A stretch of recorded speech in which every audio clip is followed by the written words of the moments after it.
بسم اللہ الرحمن الرحیم۔ عبد المطلب نے منت مانی کہ اگر میرے 10 بیٹے ہوئے تو میں ان میں سے ایک کو اللہ کے نام پر قربان کروں گا۔ اللہ کی شان، 10 بیٹے بھی مل گئے۔ اب انہوں نے سوچا کہ میں اپنی قسم کو پورا کروں لیکن بیٹوں میں سے کسی کو ذبح کروں۔ اس کے لیے قرعہ ڈالا۔ قرعہ ان کے بیٹوں میں سے ایسے بیٹے کے نام آیا جو بہت ہی خوبصورت تھا۔ اس کا نام عبداللہ تھا۔ لوگوں نے کہا، بھائی بچے کو ذبح نہ کرو بلکہ بچے اور اونٹوں کے درمیان تم قرعہ ڈالو۔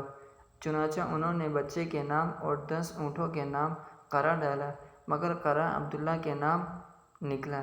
پھر 10 اونٹ اور بڑھا دیے، 20 اونٹ اور عبداللہ، قرعہ عبداللہ کے نام، پھر 30 اونٹ اور عبداللہ، قرعہ عبداللہ کے نام۔ اونٹ بڑھتے گئے حتیٰ کہ جب 100 اونٹ کی تعداد رکھی گئی تو اب قرعہ اونٹوں کے نام آ نکلا۔